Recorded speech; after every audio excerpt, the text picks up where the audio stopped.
प्रतिमाधारियों को वंदना, सभी बड़ों को सादर प्रणाम, सभी को सादर जय जिनेन्द्र। ललिता जी को बेटा को प्रणाम। जय जिनेन्द्र।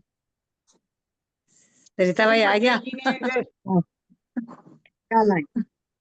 कल को आएंगे। वंदना, सभी बड़ों काफी को दिन प्रणाम। जाए, 15-20 दिन। ललिता जी को चरण स्पर्श। 20 दिन। सभी को सादर जय गिरी। ललिता जी को प्रणाम, सभी को सादर जय जिनेन्द्र। सभी को सादर जय जिनेन्द्र। सभी को सादर प्रणाम। बड़ों को प्रणाम, सभी को जय जिनेन्द्र। सभी को जय जय बड़े को प्रणाम, सबको जय जिनेन्द्र।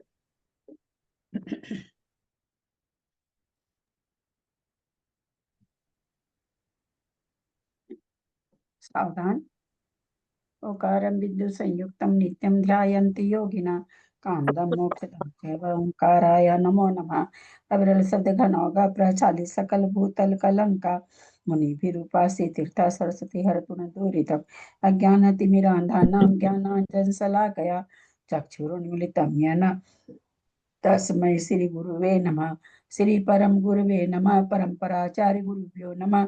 सकल कलुष विध्वंसकं श्रेष्ठां परिवर्धकं धर्म संबंधकं भव्य जीव मन प्रतिबोधकारकं पुण्य प्रकाश पापणासुमिदं शास्त्रं श्री आदि पुराण ग्रंथराज नामधेयम अस्य मूल ग्रंथ कर्ता श्री सर्वज्ञ देवास्तव उत्तर ग्रंथ कर्ता श्री गंधर्व देवा प्रतिगंधर्व देवा तेषां वचन सारता मासाद्य श्रीमत जिनसेनाचार्य न विरिचिदं शास्त्रम श्रोतार सावधानतया शृण्वन्तु। मंगलम भगवान वीरो मंगलम गौतमो गणी मंगलम कुंद कुंदादो जैन धर्मोस्तु मंगलम सर्वमंगल मांगल्यम सर्वकल्याणकारकम प्रधानम सर्वधर्माणां जैनम जयतु शासनम जैनम जयतु शासनम जैनम जयतु शासनम सरस्वती नमस्तुभ्यं वरदे कामरूपिणी विद्यारंभं करिष्यामि सिद्धिर्भवतु मे सदा। द्वादशांग जिनवानी माता की जय। परम मांगल्य ग्रंथ आदि ग्रंथराज की जय। जिनसेनाचार्य की जय। पन्नालाल जी साहित्यकार की जय। अढ़ाई दीप में विराजमान सभी आचार्य उपाध्याय सर्व साधु के चरणों में नमोस्तु नमोस्तु नमोस्तु। सभी आर्यका माता जी के चरणों में वंदा में सभी क्षुल्लक क्षुल्लिका एलक के चरणों में इच्छा में सभी प्रतिमाधारी के चरणों में ग्रुप में विराजमान प्रतिमाधारी के चरणों में वंदना वंदना वंदना। पूज्य जनों का सादर चरण स्पर्श सभी से सादर जय जिनेन्द्र। श्रीमते सकल ज्ञान साम्राज्य पद्मी से धर्म चक्र भृते भ्रत्रे नमः संसार भीम से। बोलो आदिनाथ भगवान की जय। भाई साहब शुरू करें। ये ललिता जी जो उस दिन का रिजल्ट आया था, तो जिनके 76 में से 76 है, उनके 74 नहीं हो जाएंगे अब? और जो 74 वाले हैं उनका वही अगर गलत है सही है तो वो 76 हो गए नीचे वाले। तो ये चीजें राजेंद्र भाई साहब ही बताएंगे। सरिता जी वो आ गए हैं, वो बताएंगे आप क्या पूछना चाह रही हैं। राजेंद्र भाई साहब आप शुरू करें और सरिता जी का क्या जिज्ञासा है आप बताएं।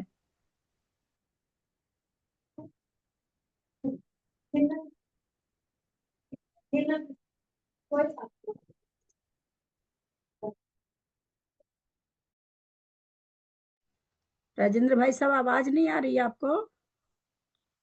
मेरी आवाज नहीं आ रही आप लोगों को? हाँ मैम, आ रही है, बहुत अच्छी तरह आ रही है। हाँ मैम, भूल से म्यूट हो गया था। मैं फिर से बता रहा हूँ कि एक क्वेश्चन दिया था, दक्षिण श्रेणी से उत्तर श्रेणी की लंबाई ज़्यादा है या उत्तर श्रेणी से दक्षिण श्रेणी की लंबाई ज़्यादा है। तो गलती से दक्षिण श्रेणी की लंबाई ज़्यादा है को मैंने राइट मार्क कर दिया था, जिसके कारण गड़बड़ हो गई।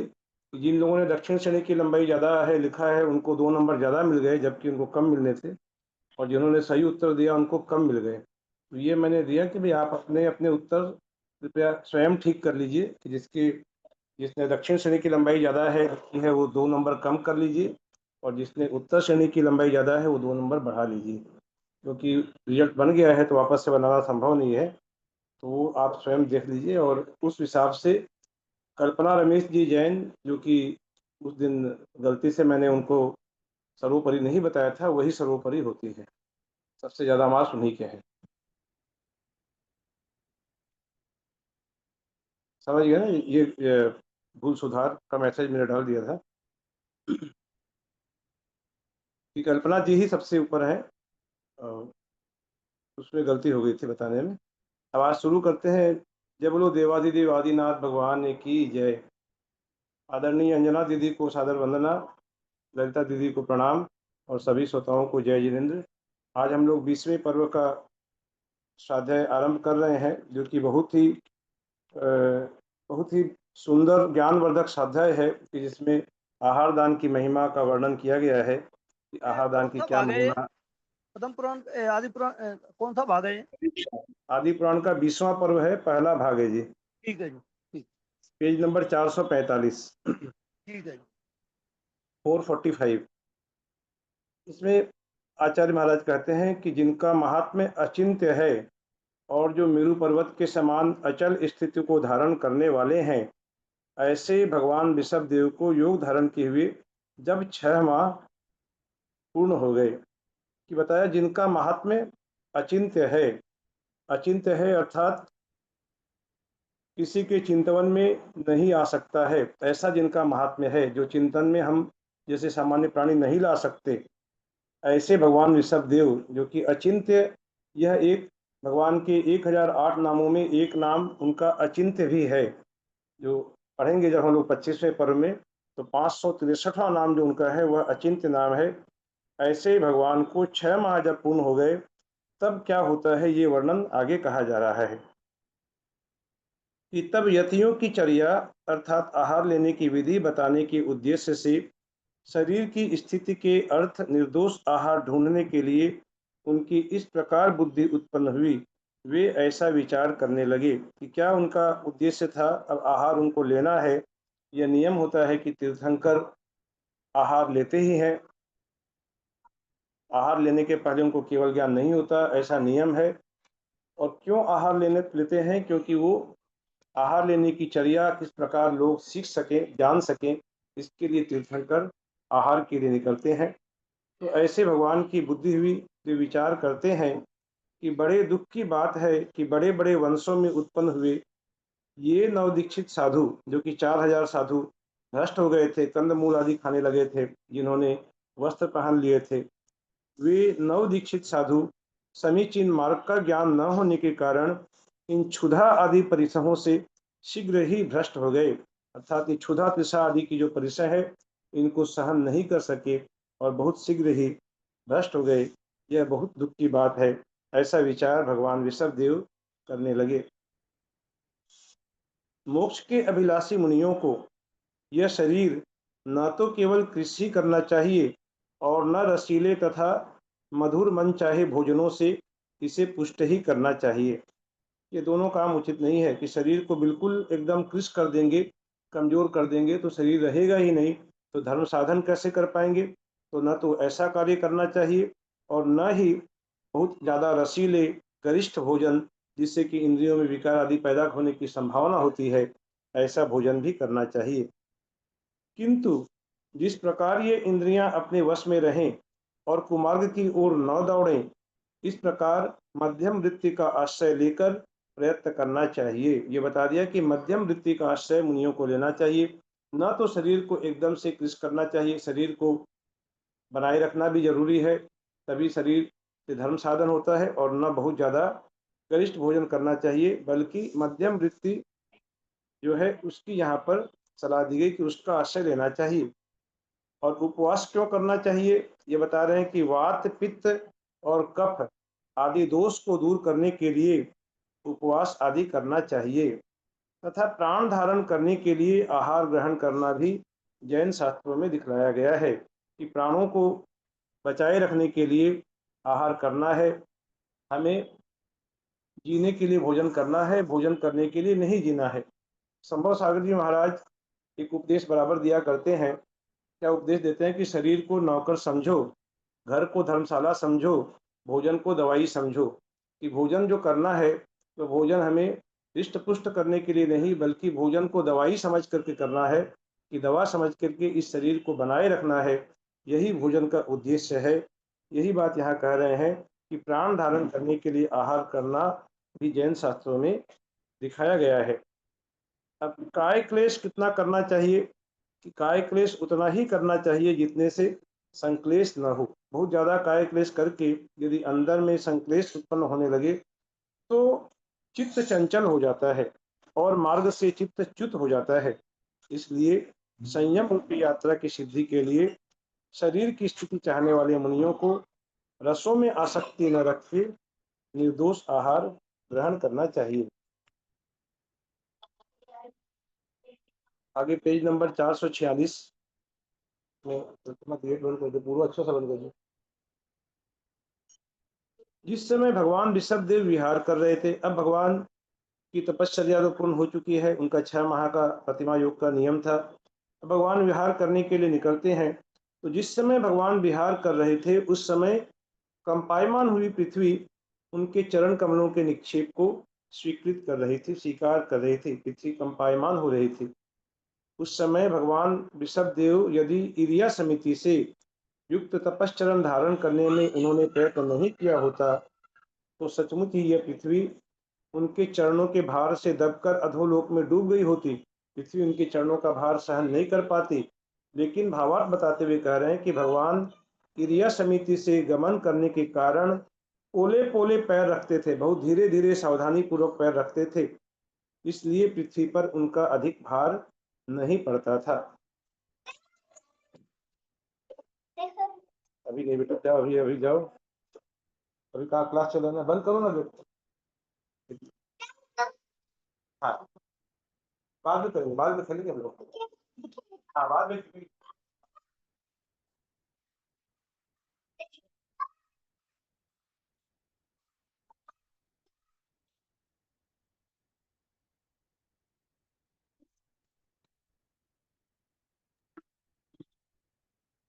ऐसे भगवान जब विहार करने के लिए नगर में निकलते थे तो अज्ञानी जो लोग थे, नगर के लोग, वे क्या करते थे, कितने ही लोग बहुमूल्य रत्न लाकर भगवान के सामने रखते थे और कहते थे कि हे देव प्रसन्न होइए, हमारी इस पूजा को स्वीकृत करिए। कितने ही लोग करोड़ों पदार्थ और करोड़ों प्रकार की सवारियां भगवान के समीप लाते थे और कितने ही लोग माला, वस्त्र, गंध, आभूषणों के समूह आदर पूर्वक भेंट में लेकर आते थे और कितने ही लोग तो यहाँ तक कि रूप और यौवन से शोभायमान कन्याओं को ला लाकर भगवान के साथ विवाह कराने के लिए तैयार हुए थे। सो ऐसी मूर्खता को धिक्कार हो। इस प्रकार की भी मूर्खता किस काम की, जहाँ कोई ज्ञान नहीं। ऐसे वे अज्ञानी लोग थे कि भगवान नगर में परिभ्रमण करने के लिए निकले हैं तो वे सोच रहे हैं कि भगवान इस प्रकार की भोग उपभोग की सामग्रियों से प्रसन्न होंगे। जिन भोग उपभोग की सामग्रियों को भगवान छोड़कर आ चुके हैं वे ही ला लाकर उनके चरणों में देकर उनके सामने प्रार्थना कर रहे थे। चर्या की विधि को नहीं जानने वाले कितने ही मूर्ख लोग भगवान से प्रार्थना करते थे कि हे भगवान, हम लोग दोनों हाथ जोड़ते हैं, प्रसन्न होइए और हमें अनुग्रहित कीजिए। वे कहते थे, हे भगवान, यह खाद्य पदार्थ है, यह श्राद्ध पदार्थ है, यह जुदा रखा हुआ भोज्य पदार्थ है और यह पीने योग्य पेय पदार्थ है। इस प्रकार चारों प्रकार के जो पदार्थ है वे ला लाकर भगवान के सामने देते थे। लेकिन जिनकी चर्या की विधि अतिशय गुप्त है, ऐसे भगवान के अभिप्राय को जानने के लिए असमर्थ हुए कितने ही लोग क्या करना चाहिए, क्या नहीं करना चाहिए, इस विषय में मूढ़ होकर चित्त लिखित के समान निश्चल हो खड़े रह जाते थे कि वे तो बेचारे अपने अपने प्रयासों में कमी नहीं छोड़ रहे थे, करोड़ों करोड़ों प्रकार के बहुमूल्य पदार्थ लेकर आ रहे थे और भगवान उनसे बिल्कुल निष्क्रिय थे, उदासीन थे। तो अब उनके कुछ समझ में ही नहीं आ रहा था कि क्या करें क्या ना करें। कितने ही लोग आंखों में आंसू डालते हुए अपने पुत्र तथा स्त्रियों सहित भगवान के चरणों में आ लगते थे, उनके चरणों में लिपट जाते थे। क्षण भर के लिए भगवान की चर्या में विघ्न पड़ जाता था, लेकिन विघ्न दूर होते ही भगवान फिर आगे के लिए विहार कर जाते थे। इस प्रकार 1 वर्ष पूर्ण हो गया, अर्थात 6 महीने का प्रतिमा योग समाप्त होकर भगवान जब नगर में निकलते थे, प्रतिदिन वे निकलते थे और प्रतिदिन विधि नहीं मिलने के कारण वापस लौट आते थे। इस प्रकार 1 वर्ष पूर्ण हो गया, अर्थात 6 माह प्लस 6 माह मिलाकर 1 वर्ष पूर्ण हो गया।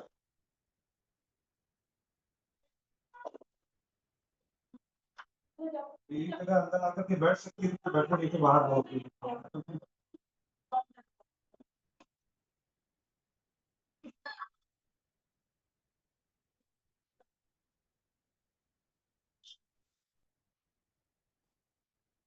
एक वर्ष जब पूर्ण हो गया तो भगवान ऋषभदेव कुरुजांगल देश के आभूषण के समान सुशोभित हस्तिनापुर नगर में किसी एक दिन पहुंचे। उस नगर के राजा का नाम था सोमप्रभ, जो कि कुरुवंश के शिखामणि के समान था, और उसका एक छोटा भाई था जिसका नाम था श्रेयांश कुमार, जो कि गुणों की वृद्धि से श्रेष्ठ था, रूप से कामदेव के समान था। आगे पेज नंबर 448 ले रहे हैं। अब ये जो श्रेयांश कुमार, जिसके बारे में सभी जानते हैं, जिसकी कथा सभी को मालूम है, इसने इक्षुरस का आहार दिया था, उस श्रेयांश कुमार के कुछ पूर्व भावों का वर्णन भी आचार्य महाराज यहाँ कह रहे हैं कि उसके पूर्व भाव क्या थे। न जो पहले धनदेव था और फिर अहमिंद्र हुआ था, वह स्वर्ग से चयकर प्रजा का कल्याण करने वाला और स्वयं कल्याणों का निधि स्वरूप श्रेयांश कुमार हुआ था। हम लोगों ने भगवान ऋषभदेव के पूर्व भाव पढ़े हैं, 10 भावों का वर्णन हम लोगों ने पढ़ा है। तो हमें स्मरण में होगा कि भगवान का एक पूर्व भाव जो था, जिसमें वे चक्रवर्ती राजा के रूप में थे, और भगवान का नाम था वज्रनाभि। तो वज्रनाभि की पर्याय में जब ऋषभदेव उत्पन्न हुए थे, तो उनके साथ एक वैश्य पुत्र धनदेव भी था। वो धनदेव ने दीक्षा ग्रहण की थी। जब चक्रवर्ती वज्रनाभि ने दीक्षा ग्रहण की थी, उनके साथ उस वैश्य पुत्र धनदेव ने भी दीक्षा ग्रहण की थी। ये वर्णन यहाँ हमें श्रेयांश कुमार का प्राप्त हुआ। इसके अलावा और भी वर्णन आगे प्राप्त होने वाला है, जो कि समय के अनुसार बताएंगे। तभी का वर्णन है जो पहले धनदेव था, वैश्य पुत्र, वह स्वर्ग से चयकर श्रेयांश कुमार हुआ। इस हस्तिनापुर नगर में जब भगवान समीप आने के हुए, तब श्रेयांश कुमार ने रात्रि के पिछले पहर में नीचे लिखे हुए स्वप्न देखे। बहुत ही सुंदर सुंदर स्वप्न देखे भगवान श्रेयांश कुमार ने। कि पहला स्वप्न देखा ऊंचा सुमेरु पर्वत, दूसरा देखा कल्पवृक्ष, तीसरा जिसकी ग्रीवा ऊंची हो रही है, पीली पीली अयाल से जिसकी ग्रीवा ऊंची हो रही है, ऐसा सिंह देखा। चौथे स्वप्न में उसने एक ऐसा किनारा उखड़ता हुआ बैल देखा जिसके सिंह के अग्रभाग पर मिट्टी लगी हुई है। और पांचवें स्वप्न में उसने जगत के नेत्रों के समान सूर्य और चंद्रमा देखे। छठे स्वप्न में बहुत ऊंची उठती हुई लहरों के साथ जल देखा और रत्नों से सुशोभित हो रहा है, ऐसा समुद्र देखा। और सातवें स्वप्न में अष्टमंगल धारण किए हुए भूत जाति के व्यंतर देवों की मूर्तियां देखी। जब श्रेयांश कुमार इन सपनों को देखकर सुबह जब अपने दरबार में राजा सोमप्रभ, जो उनके बड़े भाई हैं, उनके पास आते हैं, तो उन्होंने सारे स्वप्न सुनाए बड़े भाई को। सपनों को सुनकर जो राजपुरोहित था, उसने उन सपनों का फल बताया कि यह सपनों का कल्याण करने वाला फल है कि हे राजकुमार, स्वप्न में मेरू पर्वत के देखने से यह प्रकट होता है कि जो मेरू पर्वत के समान अतिशय उन्नत है, मेरू पर्वत पर जिसका अभिषेक हुआ है, ऐसा कोई देव, अर्थात तीर्थंकर देव, जिसका मेरू पर्वत पर अभिषेक तो तीर्थंकर का ही होता है, तो अर्थात तीर्थंकर देव आज अवश्य ही अपने घर आएंगे। ये आपका पहला स्वप्न सूचित करता है। और जो अन्य आपने स्वप्न देखे, ये भी इन्हीं के गुणों की उन्नति को सूचित कर रहे हैं। आज हम लोग जगत में बड़ी भारी प्रशंसा, प्रसिद्धि और लाभ संपदा को प्राप्त होंगे, इसमें कोई संदेह नहीं है। कि साक्षात तीर्थंकर यदि हमारे घर में आ जाएं आहार करने के लिए, तो कैसी प्रशंसा को हम प्राप्त होंगे। तीनों लोकों में हमारी प्रशंसा फैलेगी, प्रसिद्धि फैलेगी, और बहुत भारी लाभ संपदा को हम प्राप्त करेंगे, इसमें कौन संदेह कर सकता है। इस प्रकार पुरोहित के वचनों से प्रसन्न हुए दोनों भाई भगवान की कथा कहते हुए बैठे ही थे। Page number 449। भगवान की कथा कहते हुए बैठे ही थे कि योगीराज ऋषभदेव ने हस्तिनापुर में प्रवेश किया। उस समय भगवान के दर्शनों की इच्छा से जहां तहां इकट्ठे हुए लोगों के मुख से बड़ा भारी कोलाहल हो रहा था। साक्षात भगवान आ रहे हैं, अतिशय देदीप्यमान रूप के धारक हैं। उनको देखकर लोग अत्यंत उत्सुक हो गए थे और विभिन्न प्रकार की बातें कह रहे थे। कोई कह रहा था कि भगवान ऋषभ देव हम लोगों का पालन करने के लिए यहाँ आए हैं, चलो जल्दी चलकर उनके दर्शन करें। कितने ही लोग कह रहे थे कि सनातन भगवान हम लोगों पर केवल अनुग्रह करने के लिए ही वन प्रदेश से वापस लौटे हैं। ऐसा अनुमान उन्होंने उस समय भी लगाया था जब भगवान वन की ओर जा रहे थे दीक्षा लेने के लिए। तब उनको ऐसी आशा थी, उम्मीद थी कि जिस प्रकार मेरू पर्वत पर देवदेव लोग भगवान का अभिषेक करने ले गए हैं तो फिर वापस उनको लेकर आए थे, उसी प्रकार अभी देव लोग जो वन में उनको लेकर जा रहे हैं, उनका उद्देश्य था दीक्षा धारण करने का। तो ये भगवान दीक्षा धारण करने के बाद फिर हम लोगों के पास लौट कर आएंगे और वैसी ही कल्पना वे कर रहे हैं कि ये भगवान तो वापस लौट गए हैं। इस लोक और परलोक को जानने वाले भगवान के दर्शन करने के लिए उत्कंठित हुए कितने ही नगरवासी सब काम छोड़कर इधर से उधर दौड़ रहे थे। संसार का कोई एक पितामह है ऐसा जो हम लोग केवल कानों से सुनते थे। पितामह माने दादाजी को कहते हैं पितामह, कि संसार का ऐसा कोई एक पितामह है आज तक हम कानों से सुनते थे, लेकिन आज यह दृश्य हमारी आंखों के सामने साक्षात दिखाई दे रहा है। इन भगवान के दर्शन करने से नेत्र सफल हो जाते हैं, इनका नाम सुनने से कान सफल हो जाते हैं और इनका स्मरण करने से अज्ञानी जीव भी अंतःकरण की पवित्रता को प्राप्त हो जाते हैं। बहुत ही अंडरलाइन करने वाली बात है। ये बिल्कुल हमें गांठ मान लेनी चाहिए कि ये भगवान भले ही आज हम प्रतिमा रूप में इनके दर्शन कर रहे हैं, फिर भी क्या हुआ, ये प्रतिष्ठित प्रतिमाएं हैं, वहां तो साक्षात भगवान वहां पर थे। तो फिर से पढ़ रहा हूँ, इसे क्या कहते हैं लोग कि इन भगवान के दर्शन करने से नेत्र सफल हो जाते हैं और इन्हें कानों से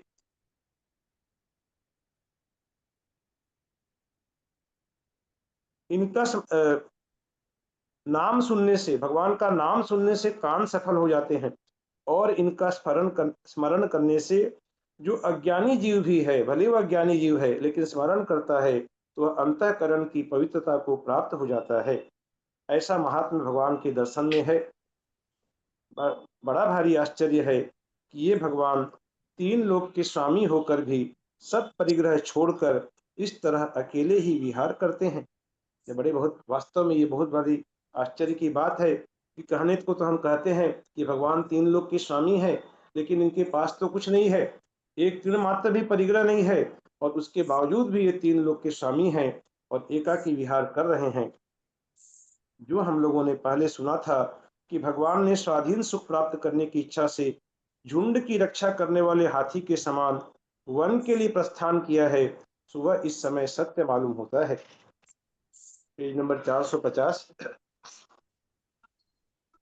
उस समय कोई स्त्री अपनी दासी से अर्थात अपनी सेविका से कह रही थी, हे दासी, तू बालक को लेकर दूध पिला, मैं भगवान के चरणों का दर्शन करने के लिए जाती हूँ। अब अपने बालक को दूध पिलाने की भी उसके अंदर की सारी इच्छाएं नहीं रही है, एक ही इच्छा है, कोई इच्छा है तो भगवान के दर्शन करना है। तो वह दासी को बालक को सौंप देती है और कहती है कि मैं भगवान के चरणों के दर्शन करने जाती हूँ।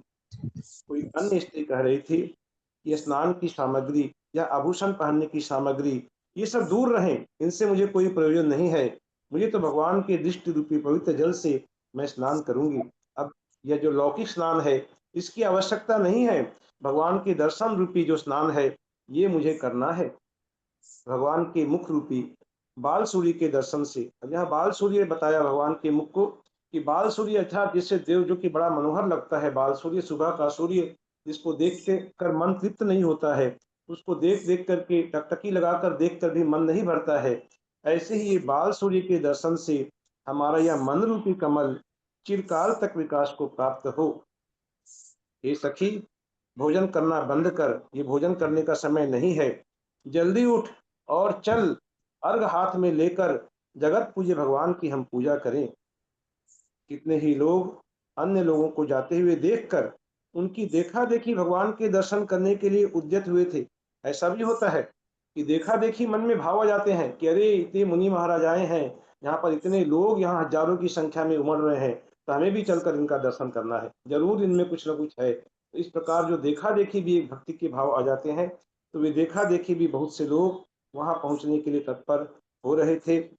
और तो क्या कहें, मैं पहले पहुंचूं, मैं पहले पहुंचूं, इस प्रकार विचार कर चारों ओर से आए हुए नगरवासी लोगों के द्वारा वह नगर उस समय राजमहल तक खचाखच भर गया था। वह जो विशाल नगर हस्तिनापुर का, हस्तिनापुर की सीमा जहां से आरंभ होती है और राजमहल तक, वहां जन समुद्र सैलाब उत्पन्न हो गया था। नरमुंड ही नरमुंड वहां दिखाई पड़ रहे थे। नगर में यह सब चल रहा था, परंतु भगवान संवेग और वैराग्य की सिद्धि के लिए कमर बांधकर, भगवान ने कमर कस ली थी। क्या चीज के लिए कमर कसी थी? कि उनको सिद्धि करना है, तो क्या संवेग और वैराग्य की सिद्धि करना है, उसके लिए कमर बांधकर संसार और शरीर के स्वभाव का चिंतन करते हुए प्राणी मात्र गुणाधिक दुखी और अविनयी जीवों पर क्रम से मैत्री, प्रमोद, कारुण्य और माध्यस्थ भावना का विचार करते हुए चार हाथ प्रमाण मार्ग देखकर न बहुत धीरे धीरे, न बहुत शीघ्र शीघ्र, मदोन्मत्त हाथी जैसे भगवान पैर रखते हुए और मनुष्यों से भरे हुए नगर को शून्य वन के समान जानते हुए, भले ही वह नगर खचाखच भरा हुआ था, लेकिन भगवान तो उसे शून्य वन के समान ही मान रहे थे। और ऐसा जानते हुए निराकुल होकर चांदी चर्या का आश्रय लेकर विहार कर रहे थे। अभी चांदी चर्या क्या होती है ये भी आगे बता रहे हैं पन्नालाल जी यहाँ पर, कि चांदी चर्या अर्थात जिस प्रकार चंद्रमा धनवान और निर्धन सभी लोगों के घर पर समान रूप से चांदनी फैलाता है। चंद्रमा यह नहीं देखता कि यह धनवान है तो इसके घर में ज्यादा चांदनी करूं, या निर्धन है इसके घर में अंधेरा रखूं, ऐसा नहीं, सब पर समान भाव से चांदनी फैलाता है। उसी प्रकार वे भगवान भी राग द्वेष से रहित होकर क्या निर्धन और क्या धनवान सभी लोगों के घर में आहार लेने के लिए जाते थे। उन्हें तो विधि मिल जाए तो वे निर्धन हो या धनवान हो, वे कहीं भी आहार लेंगे, ऐसा ही उनका अभिप्राय था। तो ऐसे भगवान राग द्वेष रहित हो, समता वृत्ति धारण करना ही, इस प्रकार से राग द्वेष से रहित होकर समता वृत्ति धारण करना ही सनातन सर्वश्रेष्ठ प्राचीन धर्म है। अब ये यहाँ पर नगर का वर्णन हम लोगों ने पढ़ा कि नगर में किस प्रकार की अफरा तफरी मच गई थी भगवान के दर्शन करने के लिए। अब भगवान पहुंच चुके हैं उस राजमहल के समीप, क्योंकि अभी तक उन्हें कहीं भी विधि प्राप्त नहीं हुई है। अब वे राजमहल के समीप पहुंच चुके हैं, जहां पर कि श्रेयांश कुमार उन्हें विधि पूर्वक आहार देंगे। तो वहां पर राजा सोमप्रभ को ये सूचना मिली कि भगवान सिद्धार्थ नाम का द्वारपाल था, उसने आकर सूचना दी कि भगवान समीप आ चुके हैं। यह वचन सुनते ही सोमप्रभ और तरुण राजकुमार श्रेयांश दोनों ही अंतःपुर सेनापति और मंत्रियों के साथ शीघ्र ही उठे। पूरा का पूरा अंतःपुर खड़ा हो गया, सभी सेनापति सभी मंत्री वहां पर स्वागत में खड़े हो गए और भगवान की अगवानी करने के लिए सब उद्यत हो गए। उठकर वे दोनों भाई राजमहल के आंगन तक बाहर आए और दोनों ने ही दूर से नम्रीभूत होकर भक्ति पूर्वक भगवान के चरणों को नमस्कार किया। उन्होंने भगवान के चरणों में अर्घ सहित जल समर्पित किया, जल से पैर धोकर अर्घ चढ़ाया, जगत गुरु भगवान की प्रदक्षिणा दी और यह सब कर वे दोनों ही इतने संतुष्ट हुए, इतने संतुष्ट हुए मानो उनके घर निधि ही आई हो। इतने संतुष्ट हो गए, कौन संतुष्ट नहीं होगा। आज हमारे घर में यदि भगवान आ जाएं तो क्या हम संतुष्ट नहीं होंगे? हमें नहीं लगेगा कि तीनों लोकों की निधि हमें प्राप्त हो गई है। ऐसी ही वहां पर इस प्रकार से वे संतुष्ट हुए। भगवान का मुख देखकर जिनके मुख कमल विकसित हो उठे हैं, ऐसे दोनों भाई ऐसे जान पड़ते थे मानो जिनमें कमल फूल रहे हों। ऐसे प्रातः काल के दो सरोवर ही हों, कि एक सरोवर तो राजा सोमप्रभ और दूसरा सरोवर राजकुमार श्रेयांश, ये इस प्रकार सरोवर के समान जान पड़ते थे। आगे पेज नंबर 452 ले रहे हैं। वे ऐसे सुशोभित होते थे मानो मूर्तिधारी विनय और शांति ही हो, कि किस प्रकार से आहार देने के समय उनकी मुख मुद्रा थी, किस प्रकार की यह मुख मुद्रा बता रहे हैं कि क्या उनके मुख से अहंकार टपक रहा था कि आज हम कितने बड़े भागी हो गए हैं कि हमारे यहाँ भगवान आए हैं। अहंकार नहीं टपक रहा था, बल्कि वे ऐसे मालूम हो रहे थे मानो मूर्तिधारी विनय और शांति ही हो, कि विनय की यदि मूर्ति यहाँ पर स्थापित की जाए, ये विनय की मूर्ति कैसी होती है, तो राजा सोमप्रभ को देख लो कि यह विनय की मानो मूर्ति ही दिखाई दे रहा है। और शांति की मूर्ति कैसी होती है, तो देख लीजिए राजकुमार श्रेयांश को, जो कि शांति की प्रतिमूर्ति दिखाई पड़ रहे हैं। भगवान के चरणों में इस प्रकार वे सुशोभित हो रहे थे, और भगवान के दर्शन करने के लिए आए हुए सौधर्म और ऐशान स्वर्ग के इंद्र ही मालूम हो रहे थे, कि एक बड़ा भाई सौधर्म इंद्र, तो छोटा भाई ऐशान स्वर्ग का इंद्र, ऐसे वे मालूम हो रहे थे। और क्या मालूम हो रहे थे, भगवान ऋषभदेव कैसे सुशोभित हो रहे थे, वे सुमेरु पर्वत के समान सुशोभित हो रहे थे। और दोनों भाई निषद और नील पर्वत के बीच में मानो सुमेरु पर्वत खड़े हैं, और उनके अगल बगल में एक और निषद पर्वत और एक और नील पर्वत विनय पूर्वक उनकी अगवानी कर रहे हैं। भगवान का रूप देखकर श्रेयांश कुमार को जाति स्मरण हो गया। अब क्या जाति स्मरण हो गया, इसके पहले श्रेयांश कुमार के एक पूर्व हमने पढ़ा अभी क्या पढ़ा, कि वहां पर एक वैश्य कुमार था। जब भगवान चक्रवर्ती की पर्याय में थे उस समय वह वैश्य कुमार था। और उसके पहले जन्म में क्या था, यह अगर बता रहे कि क्या जाति स्मरण हुआ, न स्वयं भगवान की पत्नी थी। श्रेयांश कुमार भगवान की पत्नी श्रीमती नाम था उनका। भगवान का नाम उस समय भगवान वज्रजंग नाम के राजा थे, और उनकी श्रीमती नाम की पत्नी, जो कि स्वर्ग से चलकर आए थे, ललितांग देव था और स्वयं प्रभा देवी थी। ललितांग देव वज्रजंग बने, और स्वयं प्रभा देवी श्रीमती के रूप में वहां पर उत्पन्न हुई। तो ये श्रीमती की पर्याय में जब थे, उस समय उन्होंने जो चारण रिद्धिधारी मुनियों के लिए आहार दिया था, उसका उस श्रेयांश कुमार को स्मरण हो आया कि अरे मैं जब उस समय श्रीमती की पर्याय में था और ये वज्रजंग थे, और उस समय में हमने दो चारण रिद्धि मुनियों को आहार दिया था, और किस विधि से आहार दिया था वह विधि स्मरण में हो आई श्रेयांश कुमार को। दो चारण रिद्धिधारी को मुनि आहार दिया था, हम लोग सभी पढ़ चुके हैं।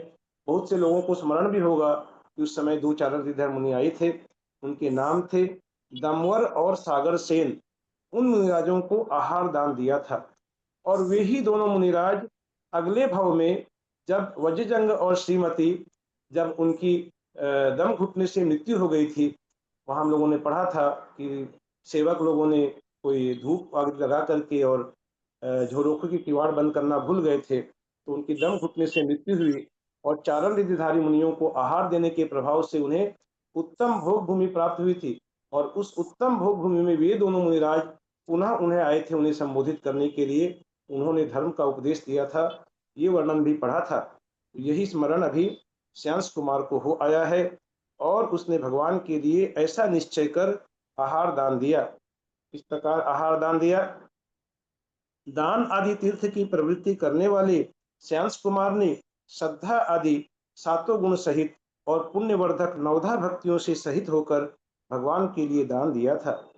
अब क्या 7 गुण होने चाहिए, दाता के क्या 7 गुण होने चाहिए, बता रहे हैं कि जो दाता आहार देता है मुनियों को, उसके अंदर श्रद्धा, शक्ति, भक्ति, विज्ञान, अक्षुब्धता यहाँ लिखा है, जो कि मुझे लगता है टाइप मिस्टेक है, अक्षुब्धता नहीं होगा, अलुब्धता होगा, बिना किसी दोष के अलुब्धता, क्षमा और त्याग, ये दान देने वाले के 7 गुण बताए गए हैं। अब क्या है 7 गुणों का, यहाँ पर थोड़ा विश्लेषण भी पढ़ लेते हैं कि श्रद्धा किसे कहते हैं। आस्तिक बुद्धि को श्रद्धा कहते हैं। जिसमें नास्तिक बुद्धि जिसमें होगी उसमें कभी श्रद्धा नहीं हो सकती, और जिसमें आस्तिक बुद्धि होती है वह श्रद्धावान होता है।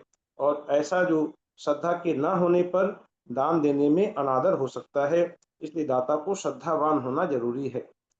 दान देने में आलस्य नहीं करना, प्रमाद नहीं करना, ये शक्ति नाम का गुण है। और पात्र के गुणों में आदर करना, ये भक्ति नाम का गुण है, कि जो पात्र हमारे द्वार पर आए हैं वे बहुत गुणवान हैं, हमसे बहुत ज्यादा गुणशील हैं, और उनके गुणों में आदर करना, उनके गुणों को ग्रहण करने की इच्छा करना, ये भक्ति नाम का गुण है। और दान देने के क्रम का ज्ञान होना, कि दान देना किस प्रकार, किस क्रम से क्या क्या वस्तु दान में दी जाए, इसका ज्ञान होना, यह विज्ञान नाम का गुण है। और दान देने की शक्ति को अलुब्धता कहते हैं। जैसा कि ऊपर अक्षुब्धता लिखा था, वो अक्षुब्धता को हम अलुब्धता कहते हैं। पढ़ेंगे कि दान देने की शक्ति को अलुब्धता कहते हैं। सहनशीलता होना क्षमा गुण है, कि हर समय किसी भी परिस्थिति में सहनशील होना, ये उस दाता का क्षमा गुण होता है। और उत्तम द्रव्य दान में देना, घटिया वस्तुएं दान में नहीं देना, ये उसका त्याग कहलाता है। इस प्रकार जो दाता ऊपर कहे हुए 7 गुणों से सहित होकर और निदान आदि दोषों से रहित होकर, कि दान देकर किसी प्रकार का निदान नहीं करना कि दान देकर मुझे इस प्रकार के भोग उपभोग की सामग्री प्राप्त हो, मुझे स्वर्ग की संपदाएं प्राप्त हो, इस प्रकार का निदान आदि से रहित होकर के जो पात्र रूपी संपदा में दान देता है, वह मोक्ष प्राप्त करने के लिए तत्पर होता है। मुनिराज का प्रगाहन करना, नवधा भक्ति का वर्णन करें कि पहली नवधा भक्ति क्या है। मुनिराज का प्रगाहन करना, ये पहली नवधा भक्ति। उन्हें ऊंचे स्थान पर विराजमान करना, दूसरी नवधा भक्ति। उनके चरण धोना, तीसरी भक्ति। उनकी पूजा करना, अष्टद्रव्य से हम लोग पूजा करते हैं मुनिराज की, ये चौथी भक्ति। उन्हें हाथ जोड़कर नमस्कार करना, ये पांचवी भक्ति। और अपने मन वचन काय की शुद्धि कहना, ये छठी, सातवीं और आठवीं भक्ति। और आहार की विशुद्धि का ध्यान रखना, ये नौवीं शुद्धि की आहार शुद्ध है, ऐसा ध्यान रखना कि आहार जो हम दे रहे हैं उसकी विशुद्धि बनी रहे, ये नौवीं नवधा भक्ति। इस प्रकार दान देने वाले का ये 9 प्रकार का पुण्य अथवा नवधा भक्ति कहलाती है। पेज नंबर 453 पर है। ये भगवान अतिशय इष्ट तथा विशिष्ट पात्र हैं, ऐसा विचार कर परम संतोष को प्राप्त हुए श्रेयांश कुमार ने भगवान के लिए प्रासुक आहार का दान दिया। क्या विचार किया कि ये भगवान अतिशय इष्ट हैं, विशिष्ट हैं, इनसे बढ़कर विशिष्ट पात्र और कौन हो सकता है। तो ऐसा विचार करते हुए उन्हें प्रासुक आहार दिया।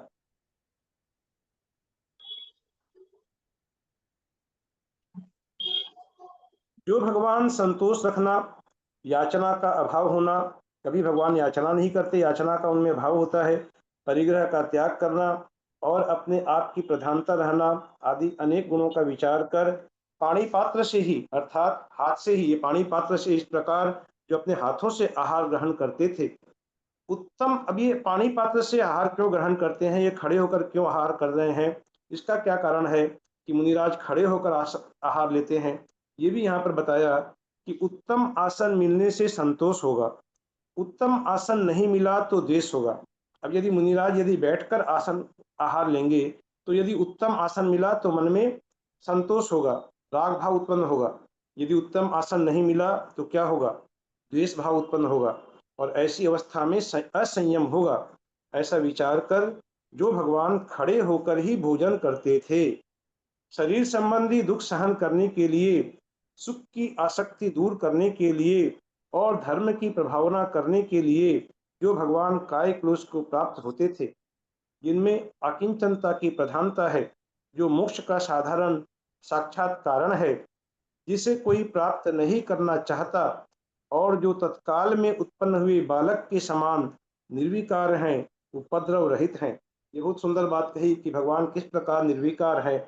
जो तत्काल में बालक उत्पन्न हुआ है, जो अभी अभी बालक का जन्म हुआ है, वह बालक जिस प्रकार निर्विकार रहता है, उसके अंदर में कोई विकार नहीं होता, उसी प्रकार भगवान निर्विकार थे, उपद्रव रहित थे।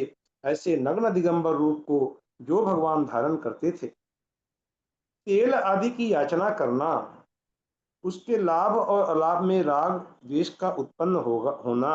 अब स्नान करेंगे तो तेल चाहिएगा लगाने के लिए, तो तेल आदि की याचना करेंगे।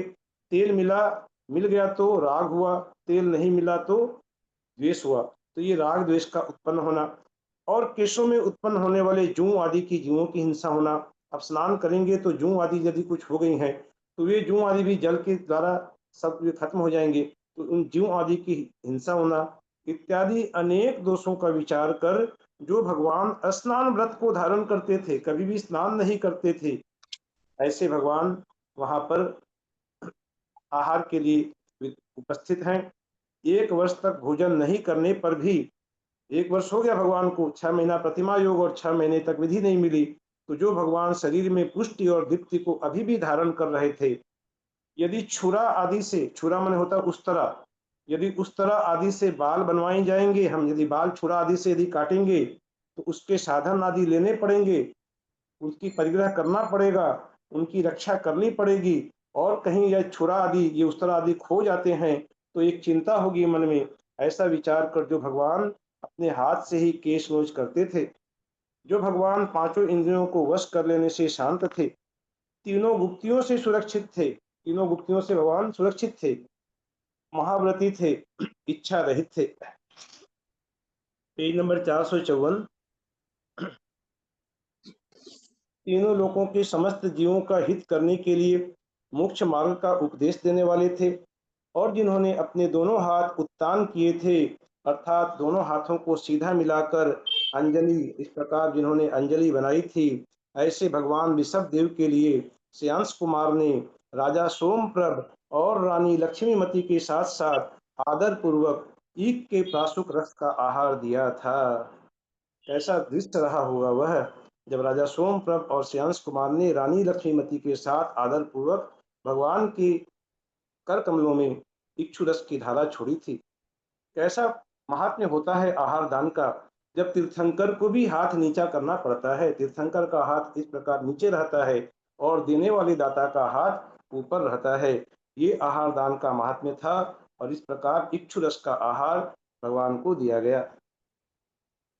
वह राजकुमार श्रेयांश भगवान की पाणी पात्र में पुण्य धारा के समान उज्जवल पौंडे और ईख के रस की धारा छोड़ता हुआ बहुत अच्छा सुशोभित हो रहा था।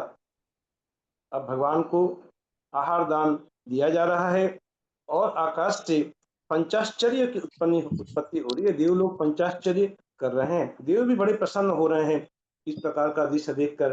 देवों को तो ऐसा सौभाग्य नहीं प्राप्त है कि भगवान को आहार दे नहीं सकते। जब तक भगवान राज्य अवस्था में थे, प्रतिदिन उनके लिए स्वर्ग से भोजन आता था, स्वर्ग से वस्त्र आभूषण आदि आते थे, लेकिन जब भगवान जब तप धारण कर लेते हैं तो फिर तो स्वर्ग से कुछ आता नहीं है, और वे भी उसके लिए लालायित होते हैं, प्रसन्न होते हैं। और वे क्या पंचाश्चर्य करते हैं, ये वर्णन आगे कह रहे हैं कि तदनंतर आकाश से महादान के फल की परंपरा के समान देवों के हाथ से छोड़ी हुई रत्नों की वर्षा होने लगी। पहला आश्चर्य, रत्नों की वर्षा होने लगी। उसी समय देवों के हाथों से छोड़ी हुई और भ्रमरों के समूह से व्याप्त फूलों की वर्षा आकाश से होने लगी, ये पुष्प वृष्टि होने लगी। यह दूसरा आश्चर्य हुआ। वह फूलों की वर्षा ऐसी सुशोभित होती थी मानो देवों के नेत्रों की माला ही हो। तीसरा आश्चर्य क्या है, उसी समय समस्त लोक को बधिर करने वाले, अर्थात समस्त लोक को बहरा करने वाले इतने जोरदार नगाड़े जिससे कि समस्त लोक बहरा हो जाए, ऐसे देवों के नगाड़े गंभीर शब्द करने लगे। ये तीसरा आश्चर्य। चौथा आश्चर्य क्या हुआ, मंद मंद गमन करने से सुंदर शीतल तथा सुगंधित वायु चलने लगा, ये चौथा आश्चर्य हुआ। और पांचवा आश्चर्य क्या, उसी समय प्रीति को प्राप्त हुए देवों का धन्य यह दान, धन्य यह पात्र और धन्य यह दाता, इस प्रकार का बड़ा भारी शब्द आकाश के आंगन में गूंज रहा था। किसे धन्य कह रहे थे, यह दान धन्य है, जो यह दान दिया जा रहा है इक्षु रस का दान, ये धन्य है, यह पात्र धन्य है, अर्थात ये ऋषभ देव ये धन्य है, और यह दाता भी धन्य है, जो दाता दान दे रहा है यह भी धन्य है। ऐसे शब्दों से पूरा आकाश मंडल गुंजायमान होने लगा। उस समय दोनों भाइयों ने अपने आप को बहुत ही कृतकृत्य माना था। उस दान की अनुमोदना करने से बहुत से लोग परम पुण्य को प्राप्त हुए थे। ऐसा नहीं है कि जो दान दे रहे थे उन्हीं को पुण्य प्राप्त हो रहा था, ऐसा नहीं, बल्कि आचार्य महाराज क्या कहते हैं कि उस समय जो दान की अनुमोदना कर रहे थे, उस दान को देख देख के जो हर्ष से निरख रहे थे, जो जिनकी बाँछें खिल रही थी उस दृश्य को देखकर, ऐसे सभी लोग भी परम पुण्य को प्राप्त हुए थे। सो ठीक ही है। क्यों ठीक है, क्योंकि स्फटिक मणि किसी अन्य उत्कृष्ट रत्न को पाकर उसकी कांति को प्राप्त होता ही है। इस स्फटिक मणि यदि कोई अन्य उत्कृष्ट रत्न प्राप्त हो जाए तो उस रत्न की जैसी आभा होती है, वैसी आभा को वह स्फटिक मणि सफेद रंग वाली होते हुए भी उस आभा को प्राप्त होती ही है। तो इसी प्रकार जो अनुमोदना कर रहे थे वे भी पुण्य को प्राप्त हो रहे थे। हम लोगों ने कई बार पढ़ा है, अभी हम लोग आगे चलेंगे, उत्तर पुराण जब पढ़ेंगे तब पढ़ेंगे कि शांतिनाथ भगवान को जब आहार दिया राजा, नाम मैं भूल रहा हूँ क्या नाम था उन राजा का, तो राजा ने आहार दिया था और राजा की रानी और उस समय एक बाहर से आई हुई थी, वो दो स्त्रियां थीं, उन्होंने अनुमोदना की। तो आहार दान के प्रभाव से भगवान शांति सेन का जो पूर्व भाव का जीव था वो और वे दोनों भी, सभी तीनों जीव जो थे वे उत्तम भोगभूमि में गए। बाकी दोनों ने आहार दान नहीं दिया, सिर्फ अनुमोदना की थी, लेकिन एक समान फल प्राप्त हुआ, तीनों ही उत्तम भोग भूमि को प्राप्त हुए। यहाँ भी कह रहे हैं कि आहार दान यदि हम नहीं दे सकते हैं तो हमें अनुमोदना अवश्य करनी चाहिए। अनुमोदना भी यदि नहीं कर सकें तो कम से कम माध्यस्थ भाव धारण करें, देने वाले की आलोचना, उसकी टीका टिप्पणी आदि हम नहीं करें, ऐसा हमें बिल्कुल निश्चय करना चाहिए। तो कहते हैं कि पुण्य और पाप के बंध होने में केवल जीव के परिणाम ही कारण होते हैं, कि अनुमोदना करने वाले को भी क्यों पुण्य प्राप्त होता है, तो उनके जीव के परिणाम ही कारण होते हैं। जीव के यदि उत्तम परिणाम है तो पुण्य प्राप्त होता है, और यदि कलुषित परिणाम हो जाए, आहार कोई दे रहा है उसे लेकर हमारे परिणाम कलुषित हो जाते हैं, उससे क्या पाप बंध होता है। जिनेन्द्र देव ने केवल कारण का कारण अर्थात शुभ अशुभ परिणामों को का कारण कहा है। पेज नंबर 455 कि जबकि पुण्य के साधन करने में जीवों के शुभ परिणाम ही प्रधान कारण माने जाते हैं, तब शुभ कार्य की अनुमोदना करने वाले जीवों को भी उस शुभ फल की प्राप्ति अवश्य होती है। इसलिए जहाँ भी कहीं कोई आहार दान हो या कोई भी तरह का शुभ कार्य हो, उस कार्य की हमें अनुमोदना तो करनी ही चाहिए, ताकि उस पुण्य का अंश हमें भी प्राप्त हो।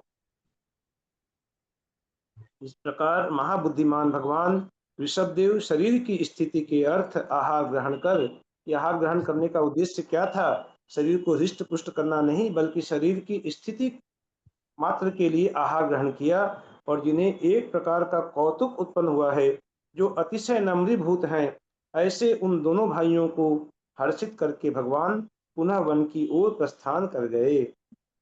अब भगवान तो पुनः वन की ओर प्रस्थान कर रहे हैं, और दान देने वाले जो दोनों भाई हैं, राजा सोमप्रभ और श्रेयांश, वे क्या करते हैं कि वे कुछ दूर तक वन को जाते हुए भगवान के पीछे पीछे गए, फिर रुक रुक कर वापस लौट आए। रुक रुक कर वापस लौट भी आ रहे हैं, लौट के आने का मन भी नहीं कर रहा है, थोड़ा सा लौट रहे हैं, फिर रुक कर पीछे मुड़कर देख रहे हैं, फिर आ रहे हैं, फिर कुछ के मुड़ कर देख रहे हैं। इस प्रकार की स्थिति में वे दोनों भाई अपना मुख फिराकर निरपेक्ष रूप से वन को जाते हुए भगवान को क्षण क्षण में देखते जाते थे। जब तक भगवान आंखों से दिखाई देते रहे, तब तक वे दोनों भाई भगवान की ओर लगी हुई दृष्टि को उन्होंने नहीं हटाया, और जब तक भगवान पूर्ण रूप से आंखों से ओझल नहीं हो गए, तब तक वे अपनी दृष्टि को उन्होंने वहां पर ही लगाए रखा। जिसके यह ऐसा महान पुण्य उपार्जन करने वाला भाई हुआ है, ऐसा यह कुरुवंशियों का स्वामी राजा सोमप्रभ ही उत्तम भाई से सहित है। धन्य वह भाई सोमप्रभ, जिसे इस प्रकार का छोटा भाई मिला, जिसके कारण वहाँ आहार दान की परंपरा आरंभ हुई, भगवान को आहार दिया गया। यह कृतकृत्य है, पुण्यात्मा है और कुशल है, तथा जिसकी ऐसी उत्तम बुद्धि है, ऐसा यह श्रेयांश कुमार, यह छोटा भाई श्रेयांश कुमार अनेक कल्याणों से सहित है। इस प्रकार सामने जाकर पूर्ववासी जन अर्थात नगरवासी लोग, जिनके गुणों का समूह का वर्णन कर रहे थे, बड़ी बड़ी गलियों में जहां तहां बिखरे हुए सूर्य के समान तेजस्वी रत्नों को इकट्ठे करने वाले साधारण जन समूह को जो आनंदित कर रहे थे। देवों ने रत्न वर्षा की थी, हम लोगों ने पढ़ा यहाँ पर कि देवों ने रत्न वर्षा की थी, और उन तेजस्वी रत्नों को इकट्ठे करने वाले भी बहुत से लोग थे, उनको इकट्ठे करके आनंदित हो रहे थे। और देवों के द्वारा बरसाए हुए रत्न रूपी पाषाणों से जिसका मध्य भाग ऊंचा नीचा हो गया है, ऐसे राजांगण को बड़ी कठिनाई से उल्लंघन कर, मान इस प्रकार की रत्न वृष्टि हो गई कि वहां पर भूमि ऊंची नीची हो गई। ऐसी ऊंची नीची भूमि को बड़ी कठिनाई से पार कर वे दोनों भाई भीतर पहुंचे, और अनेक लोग बार बार जिनकी प्रशंसा कर रहे थे, और अनेक नगर निवासी जिन्हें बड़े आनंद से देख रहे थे, ऐसे उन दोनों कुरुवंशी भाइयों ने, कौरववंशी भाई थे वे, जो भगवान कुंथुनाथ आदि कई भगवान भी कुरुवंश के हुए हैं, तो उसी वंश में वे दोनों भाई उत्पन्न हुए थे। और उन दोनों भाइयों ने उत्कृष्ट सजावट से अन्य आकृति को प्राप्त हुए के समान शोभित होने वाले नगर में प्रवेश किया।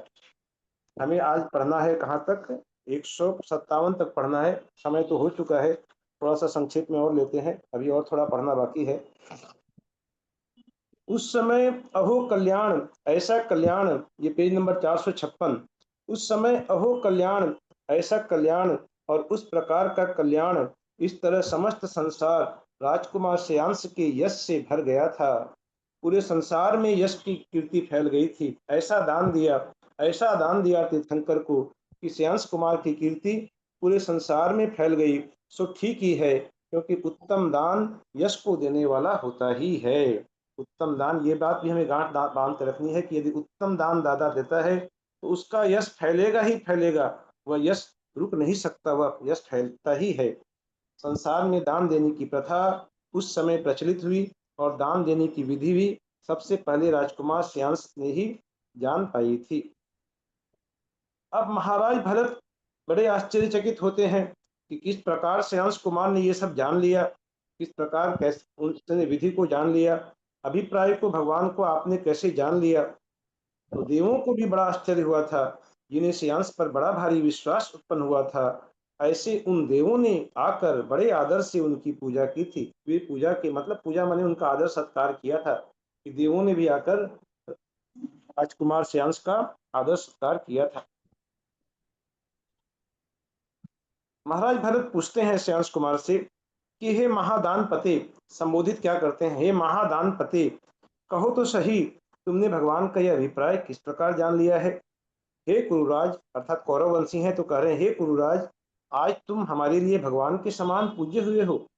हे राजकुमार श्रेयांश, तुम दान तीर्थ की प्रवृत्ति करने वाले हो और महापुण्यवान हो, इसलिए मैं तुमसे यह सब पूछ रहा हूँ।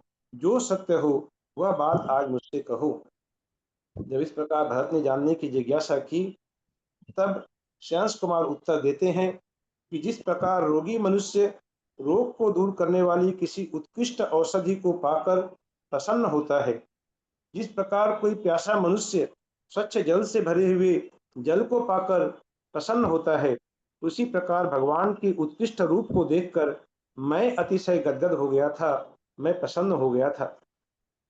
पूर्व भाव में जब भगवान वज्रजंग की पर्याय में थे और मैं इनकी श्रीमती नाम की प्रिय स्त्री था, उस समय वज्रजंग की पर्याय को धारण करने वाले इन भगवान के साथ साथ मैंने दो चारण मुनियों के साथ, चारण रिद्धिधारी मुनियों के लिए मैंने दान दिया था।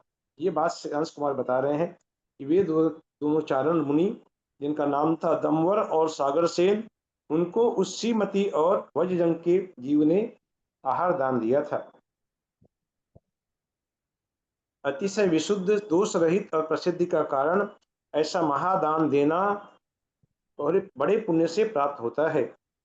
हे महाराज भरत, दान की विशुद्धि का थोड़ा सा वर्णन आप भी सुनिए।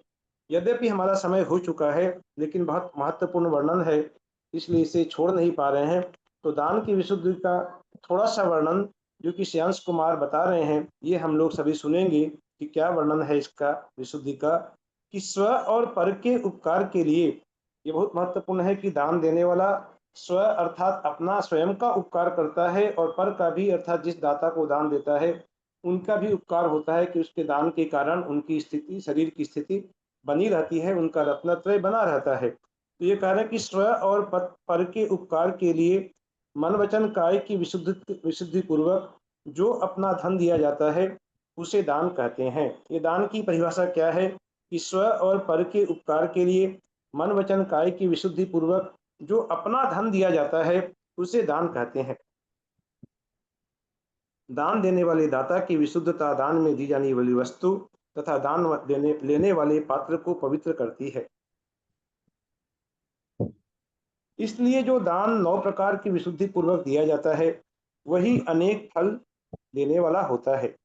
भावार्थ क्या है इसका कि दान देने में दाता, देय और पात्र की शुद्धि का होना आवश्यक है।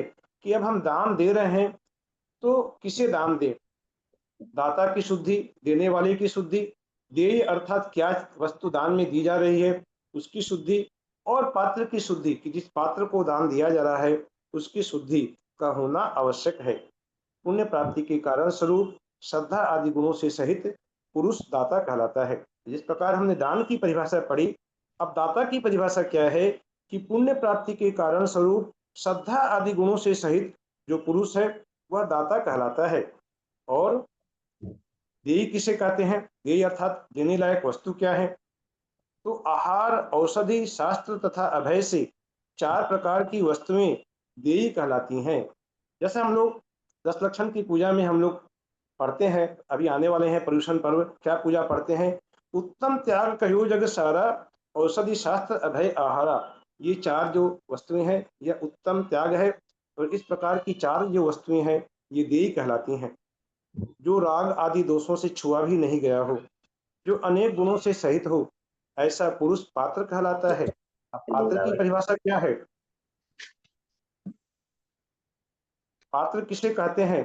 कि ऐसा व्यक्ति जो राग आदि दोषों से छुआ भी नहीं गया हो और साथ ही साथ जो अनेक गुणों से सहित हो, ऐसे पुरुष को हम पात्र कहेंगे। वह पात्र कितने प्रकार का होता है? जघन्य, मध्यम और उत्तम के भेद से 3 प्रकार का पात्र होता है। हे राजन भरत, यह सब मैंने पूर्व भाव के स्मरण से जाना है।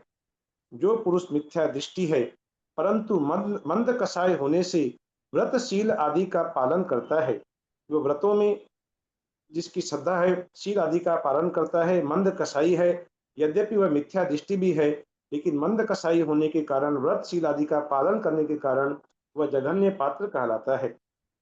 और जो व्रतशील आदि की भावना से रहित सम्यक दृष्टि है, मिथ्या दृष्टि नहीं है, सम्यक दृष्टि है, उसे हम मध्यम पात्र कहते हैं। जो प्रतिमाधारी आदि जो है हमारे ग्रुप में भी विराजमान है, ये सब मध्यम पात्र कहे जाते हैं। और जो व्रतशील आदि से सहित सम्यक दृष्टि है, वह उत्तम पात्र कहलाता है। जो व्रतशील आदि से रहित मिथ्या दृष्टि है, वह पात्र नहीं माना जाता है, अर्थात अपात्र है। अर्थात ऐसा व्यक्ति जो कि न तो व्रतशील आदि का पालन करता है और वह साथ ही साथ मिथ्या दृष्टि भी है, ऐसा व्यक्ति को तो हम पात्र कहेंगे ही नहीं, वह पात्र नहीं बल्कि अपात्र है। अब यदि अपात्र को दान दिया जाए तो उसका क्या फल होता है? कि जो मनुष्य अपात्र के लिए दान करता है, वह कुमनुष्य अर्थात कुभोग भूमि में उत्पन्न होता है। लंगड़ा, लूला आदि जो विचित्र प्रकार की जिनको भैया जी पैदा होता है। हाँ जी। भैया जी, जो व्रतशील आदि की भावना से रहित सम्यक दृष्टि है, वो कौन सा पात्र कहलाता है? वो तो मध्यम पात्र हो गया। अच्छा, और उत्तम उत्तम व्रतशील आदि से सहित है, उत्तम भी लेकिन तो मिथ्या लिखा है दृष्टि ना, है। जो व्रतशील आदि से सहित सम्यक दृष्टि है वह उत्तम पात्र है, और रहित है वो मध्यम है। व्रतशील आदि से सहित सम्यक दृष्टि है, वह उत्तम पात्र कहलाता है। यहाँ पर वो उत्तम पात्र माने हम ये लेंगे कि जो मतलब जो निर्ग्रंथ मुनि है उनको कहेंगे। अब जो लिखने में थोड़ा सा कुछ छूट जाएगा, उत्तम पात्र वही है। और जो मध्यम पात्र है, जो कि घर में रहते हुए भी व्रतशील आदि की भावना से सहित है और सम्यक दृष्टि भी है, वह मध्यम पात्र है। रहित है ना, हाँ? जो व्रतशील आदि की भावना से रहित सम्यक दृष्टि है वही मध्यम पात्र है ना। नहीं, राइट, जो व्रतशील आदि की भावना से रहित सम्यक दृष्टि, ये रहित यहाँ पर ये टाइप मिस्टेक होगा, ये सहित होना चाहिए। हाँ वही तो मतलब यहाँ पर सही 140 आएगा। नंबर का संस्कृत हाँ, श्लोक देखिए, पर सहित होना चाहिए, सहित की जगह रहित आ गया अच्छा टाइप, अच्छा अच्छा। ये सहित होगा। बहुत जगह जगह टाइप मिस्टेक है, तो ये सुधार करके हमें पढ़ना चाहिए। तो अब आगे अपात्र कहा कि जो व्रतशील आदि भी नहीं है और जो सम्यक दृष्टि भी नहीं, मिथ्या दृष्टि है, वह अपात्र है। ऐसे अपात्र को दान देना कुभोग भूमि में उत्पन्न होता है। ऐसा व्यक्ति अपात्र को दान देकर, अर्थात जिस प्रकार शुद्धि बिना शुद्धि की हुई तुम्बी अपने में रखे हुए दूध आदि को दूषित कर देती है, उसी प्रकार अपात्र को दिया हुआ दान दूषित कर देता है। बंजर भूमि में यदि हम बीज बोने की चेष्टा करेंगे तो कभी भी वहाँ धान्य उत्पन्न नहीं हो सकता। तो इसी प्रकार अपात्र को दान देना बंजर भूमि में दान देने के बराबर है। अपात्र के लिए दिया हुआ दान स्वयं नष्ट हो जाता है, व्यर्थ जाता है और लेने वाले पात्र को भी नष्ट कर देता है। कि वह दान स्वयं नष्ट हो जाता है और लेने वाले पात्र को भी नष्ट कर देता है। जो कहते हैं ना कि हम तो डूबेंगे सनम, तुम्हें भी ले डूबेंगे, ऐसा ही होता है। कि छठाला में हम लोग पढ़ते हैं कि जो कुगुरु होते हैं वे पत्थर की नाव के समान होते हैं, पर जो स्वयं भैया तो जी, डूबते भैया जी, पर इसमें जैसे 140 में लिखा है सम्यक दृष्टि है वह मध्यम पात्र कहलाता, रहित सम्यक दृष्टि। और नीचे लिखा है जो सही सम्यक दृष्टि है वह उत्तम पात्र कहलाता है। तो आप कह रहे हैं कि रहित की जगह सहित पढ़ो, तो फिर नीचे तो सहित ही है ना। मैंने ये जो बता दी थी कि वो सहित है, लेकिन वहां पर वो मुनिराज निर्ग्रंथ है, वो गृह त्यागी है, ऐसा वर्णन यहाँ पर शायद नहीं आया है, ये कह रहे हैं। तो इसे हम लोग उत्तम पात्र उसी को मानेंगे जो व्रतशील आदि से सहित सम्यक दृष्टि है और निर्ग्रंथ मुनिराज है, उनको मानेंगे उत्तम और पात्र। मध्यम वाला रहित सम्यक दृष्टि है आया ना फिर। यहाँ कहा ना कि वो रहित नहीं होगा, सहित होगा, वो टाइप मिस्टेक है। नहीं, ये इसमें ऐसे लिखा हुआ जो व्रतशील आदि भावना से रहित है, लेकिन सम्यक दृष्टि है वह वह मध्यम मध्यम, पात्र है। हाँ। वो इस टाइप से कोमा करके पढ़ेंगे तो मिल बन जाएगा। नहीं अच्छा, तो फिर वैसे बन नीचे जाएगा, चलिए, हाँ ठीक है। तो रहित ठीक ही है, मैं आएगा समझ ना। लेता हूँ कि मतलब जो व्रत तो मंद नहीं कसाई ले होने रखे, के लेकिन कारण, सम्यक दृष्टि है। रहित है। हाँ, व्रत का पालन नहीं कर रहे लेकिन सम्यक दृष्टि है। हाँ, अच्छा तो अच्छा, अब मध्यम पात्र रहित ही आएगा ना वहाँ तो। हाँ, सब रहित जाएगा, ठीक भैया है। जी बताएंगे। हाँ, नहीं हाँ, ठीक है, रहित तो ही आएगा। चौथे गुण समय स्थान पूरा वर्ती हो रहा है जीव तो जो थोड़ा है वो, जल्दी जल्दी, हाँ ठीक चौथे है। गुण स्थान वर्ती जो जीव है वो हम्म। जगन्य कहे जाएंगे। हाँ पंचम हाँ, गुण स्थान वर्ती मध्यम कहे जाएंगे। और छठे और सातवें गुण स्थान वाले उत्तम कहे जाएंगे। वही मैं बता रहा हूँ कि जो पंचम गुण स्थान वाले हैं वे मध्यम कहे जाएंगे, छठे सातवें वाले उत्तम कहे जाएंगे, छठे गुण स्थान वाले जघन्य कहे जाएंगे। हमें यही सार में समझना चाहिए, यहाँ पर शब्दों में कहीं क्या है। अब थोड़ा समझ लेंगे। यहाँ पर जो कह रहे हैं व्रतशील आदि की भावना से रहित सम्यक दृष्टि है, उसे मध्यम पात्र कहा। और जो मंद कसाई होने के कारण व्रतशील आदि का पालन करता है वह जघन्य पात्र कहा। और जो व्रतशील आदि से सहित सम्यक दृष्टि है उसे उत्तम पात्र कहा। हाँ, तो मतलब इस वही। तरीके से, हाँ। और जो व्रतशील आदि से सहित भी नहीं है, सम्यक दृष्टि भी नहीं है, वह अपात्र कहा। ठीक है ना। ठीक ठीक है। और वो पात्र जो है वह कुपात्र होता है, तो वो अपात्र कहलाता है। और जिस प्रकार लोहे की बनी हुई नाव समुद्र से दूसरे को पार नहीं कर सकती और न स्वयं ही पार हो सकती है, इसी प्रकार कर्मों के भार से दबा हुआ दोषवान पात्र किसी को संसार समुद्र से पार नहीं कर सकता। अर्थात जो स्वयं कर्मों के भार से दबा हुआ है, दोष युक्त है, ऐसे व्यक्ति से यदि हम यह आशा करें कि वह हमेशा संसार समुद्र से पार कर दे, तो ऐसा 3 जन्मों में भी नहीं हो सकता। तो जो बल, आयु, स्वाद अथवा शरीर को पुष्ट करने की इच्छा नहीं करते, जो केवल प्राण धारण करने के लिए थोड़े से ग्रासों से ही संतुष्ट हो जाते हैं, और जो निज तथा पर को तारने वाले हैं, ऐसे ऊपर लिखे हुए गुणों से सहित मुनिराज ही पात्र हो सकते हैं। उनके लिए दिया हुआ आहार अपुनर्भव अर्थात मोक्ष का कारण है। इस प्रकार श्रेयांश कुमार ने भरत जी को सारा वर्णन बताया कि उन्हें जाति स्मरण से क्या स्मरण आया और आहार दान की क्या महिमा है, ये सब उन्होंने बताया। अब आगे 459 नंबर का जो पैराग्राफ पढ़ते हैं, 154 नंबर से ये अंतिम पैराग्राफ है आज का, कि अथानंतर आहार ग्रहण करने से जिनके बल और वीर्य की उत्पत्ति हुई है, जो महाधीर वीर और योग विद्या के जानने वाले हैं, ऐसे भगवान ऋषभ देव द्वारा कहे हुए उत्कृष्ट तपोयोग को धारण करने लगे। जो पुरुष गुणों को गुण बुद्धि से और दोषों को दोष बुद्धि से देखता है, अर्थात गुणों को गुण और दोषों को दोष समझता है, वही हेय और उपादेय वस्तुओं का जानकार हो सकता है। हेय अर्थात क्या छोड़ना है, उपादेय अर्थात क्या ग्रहण करना है। इसकी जानकारी हमें कब हो सकती है? जो पुरुष गुणों को गुण बुद्धि से देखेगा और दोषों को दोष बुद्धि से देखेगा, तो उसे यह समझ में आ जाता है कि क्या ग्रहण करना है और क्या छोड़ना है। अज्ञानी पुरुष की ऐसी अवस्था कहाँ हो सकती है? वे भगवान तत्वों का ठीक ठीक परिज्ञान होने से गुण और दोषों के विभाग को अच्छी तरह जानते थे, इसलिए वे दोषों को पूर्ण रूप से छोड़कर केवल गुणों में ही आसक्त रहते थे।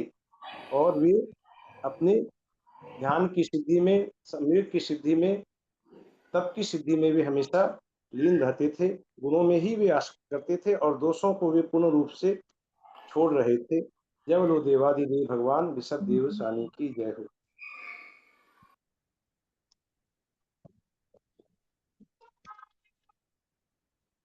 वर्णन करने में जहाँ कहीं भी जो कुछ त्रुटि हो गई हो प्रमादवश कृपया क्षमा कीजिएगा। यदर्थमात्रा पदवाक्यहीनं मया प्रमादाद् किञ्चनोक्तं तन्मे क्षमित्वा विदधातु देवी सरस्वती केवलबोधलब्धिं। बोधि समाधि परिणाम शुद्धि स्वात्मोपलब्धि श्री सौख्यसिद्धि। चिंतामणिं चिन्तितवस्तुदाने तं वन्द्यमानस्य ममास्तु देवी। जावाणी के ज्ञान ते सूझे लोकालोक सोवाणी मस्तक नमो सदा देत हो धोक। हे जिनवाणी भारती तू ही जपो दिन रैन जो तेरा शरणागहि सो पावे सुख चैन। देव जो अरिहंत को गुरु से हो निर्ग्रंथ दया धर्म पालु सदा यही मोक्ष का पंथ। बोलो द्वाद संगिन वाणी माता की जय। का सर्वम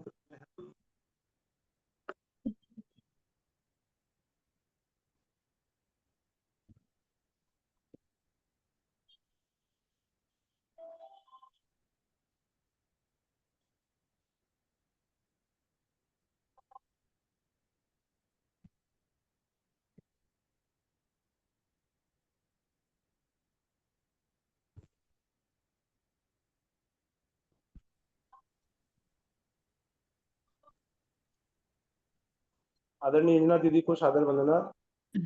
आदरणीय ललिता दीदी को प्रणाम। सभी श्रोताओं को जय जिनेन्द्र। आज की परीक्षा के लिए बहुत बहुत शुभकामनाएं। सभी को सबको अंजना जय जी को जिनेन्द्र, वंदना। सादर जय जिनेन्द्र। सभी बड़ों को सादर चरण सभी को सादर जय जिनेन्द्र। सभी को भैया सादर जी को सादर जय जिनेन्द्र। बेटा को सादर जय जिनेन्द्र। सभी बड़ों को सादर प्रणाम, सभी को सादर जय जिनेन्द्र। भाई साहब को सादर प्रणाम।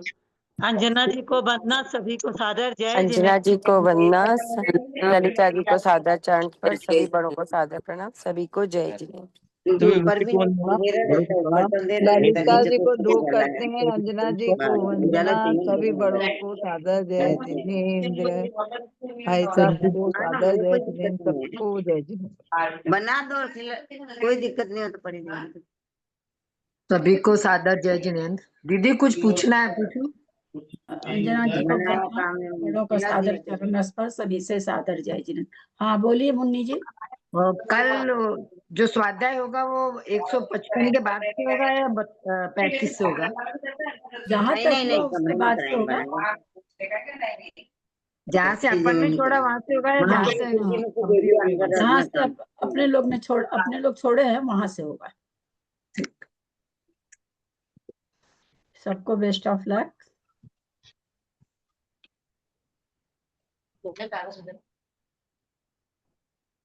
एंड कर रहे हैं। मैं रह गई जिंदा तो करा दूंगी, नहीं तो